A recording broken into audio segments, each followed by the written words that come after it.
Olá, pessoal. Para quem não me conhece, eu sou Eric Antônio, sou psicólogo, psicanalista, também sou professor de filosofia e de língua portuguesa.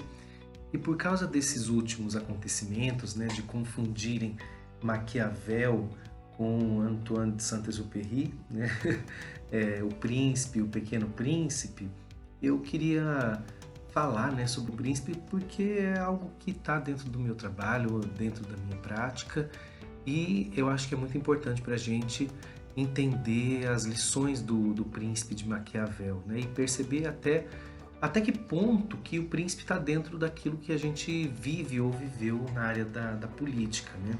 Primeiro, vamos pensar assim, ó, quem foi Maquiavel? Nicolau Maquiavel nasceu em Florença, na Itália, né, no século XV, morreu no século XVI, e o Maquiavel veio de uma família que já atuava na política, mas não eram políticos é, profissionais, né? Mas eles estavam sempre ali às voltas com os políticos. Maquiavel, inclusive, foi o segundo chanceler na cidade dele. Naquele tempo, a Europa, a Itália, se dividia em cidades-estado, né? Não é como o nosso que, por exemplo, tem a cidade que deve é, administrativamente para o Estado e o Estado à nação. Não, eles viviam em cidades-estados que eram autogovernadas. Né?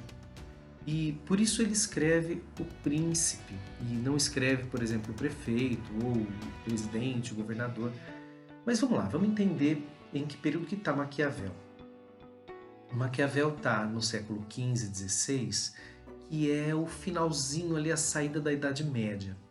No período da Idade Média, tinha uma, uma ideia de que os reis eram reis por direito divino. Né? Era chamado de direito divino dos reis. E os reis governavam por autoridade de Deus. Então Deus era aquele que escolhia e autorizava os reis a reinarem, a governarem. Né? Se a gente prestar atenção, todos os filmes ambientados na Idade Média tem um rei. Quando tem o rei sendo coroado, é sempre uma autoridade religiosa que coroa o rei. Nunca é alguém que não seja desse círculo, né? Geralmente é um bispo, é alguém que tem ali uma insígnia religiosa.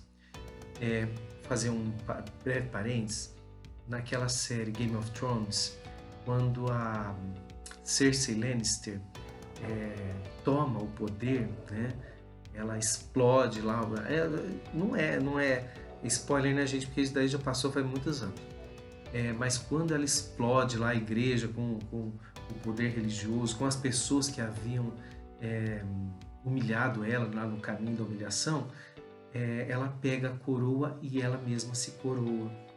Para quem não entende muito de história, enfim, é uma cena como qualquer outra. Para quem entende, né, o simbolismo desse gesto, sabe que ela colocar a coroa sobre si mesma significa: eu não preciso de ninguém para reconhecer o meu poder. Eu tomei o poder, eu sou a dona do poder e eu vou me coroar. Eu me reconheço como rainha e que se dane o resto, né? Bem, voltando para Maquiavel, Maquiavel está no finalzinho da Idade Média e ele é chamado de pai do realismo político.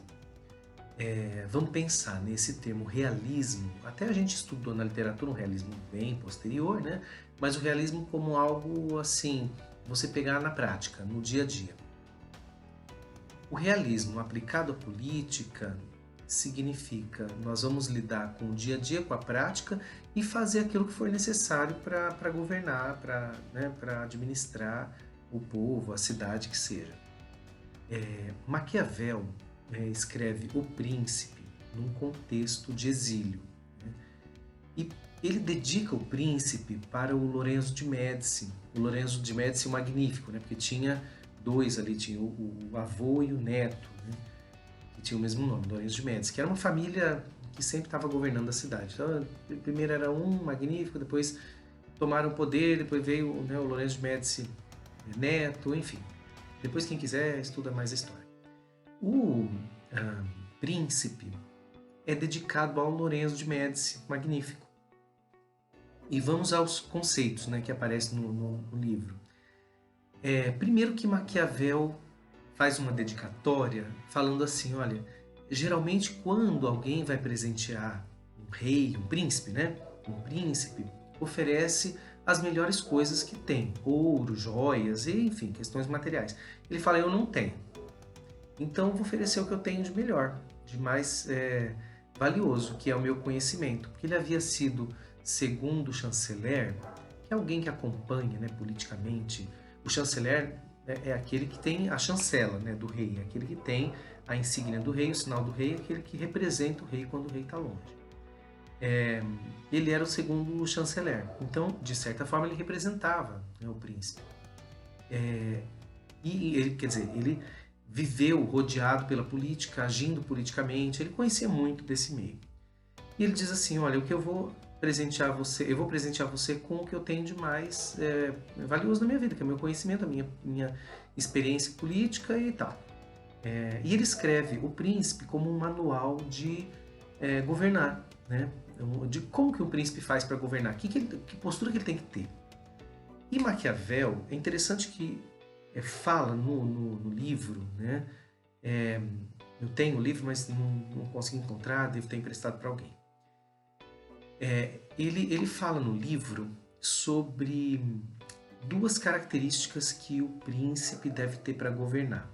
Uma que é virtude e outra que é fortuna. Vamos entender virtude como virtude e outra que é fortuna.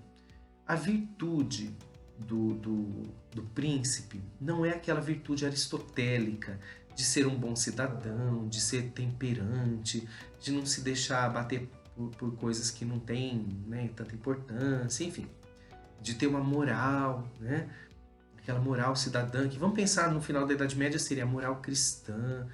Ele fala que não. A virtude do príncipe é a força que ele tem. A virtude é ser um bom príncipe e agir como ele precisa agir, né? Fazer o que for necessário, isso que eu quero dizer. A fortuna não é fortuna de dinheiro. Ele faz referência à deusa grega da fortuna, que é a deusa do destino. Então, quando a gente fala assim, uma pessoa afortunada ou uma pessoa desafortunada, como alguém que tem sorte ou que não tem sorte, né? Faz referência a essa palavra fortuna, da deusa fortuna. E o que ele quer dizer? Destino, né? Então, força e o destino, como se fosse sorte? Não, pelo contrário. O que ele quer dizer é o seguinte: o bom príncipe usa a força quando necessário e ele que faz o próprio destino. O príncipe não depende da sorte, essa que é a questão. Ele faz a própria sorte, ele constrói o destino a partir das suas decisões. E aí, algumas questões muito importantes, né, para Maquiavel dentro do livro Príncipe. O príncipe tem que fazer o que for necessário para alcançar o poder e manter o poder. Por quê? Assim, ele vai poder pôr em prática os planos dele. Vamos lembrar que para Maquiavel não se governa em conjunto. O príncipe é absoluto, ele tem poder absoluto. Não governa com outras pessoas. Por quê? Ele, sendo forte, pode encaminhar o povo para fazer o plano que ele tem, né? Para realizar o plano que ele tem. Ao passo que se muita gente mandar, um vai querer tomar o poder do outro, um não vai concordar com o outro, e nunca vai dar certo. Sempre para agradar um vai desagradar o outro, e para ele não. O príncipe tem que ter o poder total. Ao ponto de ele ser conhecido, o termo maquiavélico ser reconhecido como algo mal, né? Uma pessoa maquiavélica é uma pessoa má, mas que não tem tanto a ver com Maquiavel no sentido de ele não é perverso, ele só defende que se faça o necessário. Vou dar um exemplo. Ele diz assim, ó, entre ser amado e ser temido, é melhor ser temido. Por quê? Se você quiser ser amado, o dia que você não for amado, o dia que você tomar uma decisão que contraria o gosto das pessoas, elas vão deixar de amar você e, portanto, elas vão deixar de obedecer. Se elas obedecerem porque tem medo, elas nunca vão deixar de obedecer. Para isso, o que o príncipe tem que fazer? Ele tem que se mostrar forte desde o começo. e fazer o que for necessário para bem governar. Por exemplo, uma coisa que ele fala no livro. Se começarem... Bom, a primeira coisa que tem que fazer, vamos por partes, né? A primeira coisa que o príncipe tem que fazer, ele tem que montar um exército dele. Por quê? Porque era comum naquela época se contratarem mercenários. Mercenário, para quem não sabe, é assim, eu pago um exército, o exército vai lá me defender em alguma guerra quando tiver. E ele fala, olha, essa é a pior besteira que você pode fazer. Por quê? O dia que você não puder pagar, eles vão se voltar contra você. E outra, quem garante que não vai chegar alguém e pagar mais do que você e o exército trair você? Ou então, o próprio exército querer tomar o seu poder. Se para o exército te defender, eles têm que saber tudo que tem na sua cidade. Eles têm que saber tudo sobre o seu governo. Então eles têm a chave na mão. Né? Se eles quiserem tomar o poder, eles têm todos os meios para isso. Então não é interessante contratar um exército. Primeira coisa, forma um exército dos súditos. E assim, forma bem, né? Segunda coisa, pega o povo, tira tudo que o povo tem. Aí você fala, nossa, mas que estranho. Por que tirar o que o povo tem? Tirar o que o povo tem, o povo vai reclamar, mas você já tem um exército ao seu lado, então o povo não vai se meter a besta. E aí ele, como que diz assim, o povo é burro, o povo esquece, o povo se acostuma. Tira tudo que o povo tem. Com o tempo, você devolve uma coisa aqui, devolve uma coisa ali, permite alguma coisa aqui, uma coisa ali, o povo vai olhar e falar, gente, mas esse é o melhor governante que a gente já teve. Olha quanta coisa que ele deu pra gente. No fundo, era já tudo do povo, mas o povo acha que era, né? E veio tudo de benevolência do príncipe. Olha que sacada do Maquiavel. E ele diz assim, outra coisa importante é que não pode deixar ter revoltas. Se começa uma revolta aqui, uma revolta ali, você tenta apagar o fogo aqui, tenta apagar o fogo ali, aí surge outra aqui, outra ali, não vai dar certo. O que você faz? Ao primeiro sinal de revolta, é melhor você, ele diz no texto, né, demonstra mais misericórdia para com o povo, você acabar com a vida dessas pessoas que começaram a revolta e assim, de uma maneira didática, né, mostra para todo mundo, ó, essas pessoas me traíram, então olha o que vai acontecer com elas. E bate, chicoteia, esquarteja, pendura em cada pedaço num lugar da cidade para demonstrar, ó, quem me trair é isso que vai acontecer. Aí ele fala, uma pessoa que age desse jeito está evitando que surjam dezenas, centenas de revoltas e se trave uma luta contra o próprio povo e morra mais gente do que aqueles que você mandou matar. Então é assim, a estratégia é melhor e evita mais mortes. Por isso que ele fala, demonstra mais misericórdia quem faz isso. Percebe que ele não está interessado no bem do povo particularmente. Ele não é que ele é mau, ele está interessado no bem do povo, mas não de cada pessoa. Ele está interessado em formar um povo forte, até para não sofrer ataques de outras cidades, né? Então ele tem que deixar o povo forte, mas ele tem que sempre ser o que demonstra mais força. Um príncipe fraco sempre vai ter desconfiança da população e também dos outros príncipes, né? Dos outros governantes das outras cidades. Ele tem que se mostrar forte e implacável, senão ele acaba perdendo poder ou sempre vai ter alguém querendo tomar o poder dele. Se ele for tipo um doido que não mede esforços, né, até, vamos dizer assim, meio imprevisível, ninguém vai querer se meter com ele, porque sabe que, né, com ele é 880, que ele não manda recado, você entende? Então, para o Maquiavel, isso que é importante, e isso vai garantir, sobretudo, que o povo tenha felicidade, que seja um povo bom, e bom assim, no sentido de é um povo que obedece e um povo que trabalha, um povo que vive, que tem uma vida boa. É assim que vai ter uma boa cidade. Né? Então Maquiavel, ele não é maldoso. Ele não fala que o príncipe tem que ser mau, ele fala que o príncipe tem que fazer tudo o que for necessário para alcançar o poder e se manter no poder.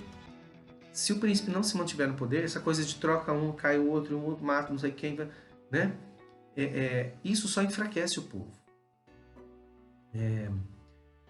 Eu acredito que o Maquiavel, nos dá uma boa lição, né, sobre política.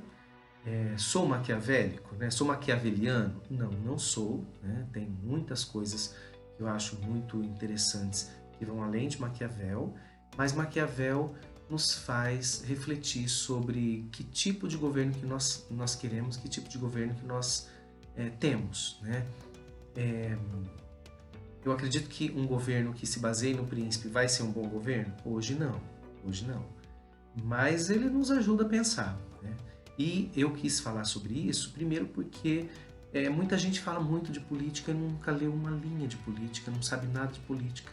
Então, se você quiser estudar teoria política, você pode começar lá dos clássicos, né? Platão, Aristóteles, depois, enfim, outros. Mas não deixa de estudar a teoria política, começando da Idade Moderna. Primeiro Maquiavel, depois o liberalismo, depois os socialismos, né, o utópico, científico, enfim. E tantas outras correntes. Então, se a gente quiser falar, primeiro tem que estudar. Eu espero que eu tenha contribuído um pouquinho com você para estudar filosofia. E quem sabe que se você quiser outros vídeos ou se interessar, você pode procurar ou me falar, né? Deixa aí embaixo na descrição, no comentário se você gostaria de receber mais vídeos sobre assuntos de filosofia, que eu estou aqui para ajudar quando for necessário e quando for possível também, tá bom?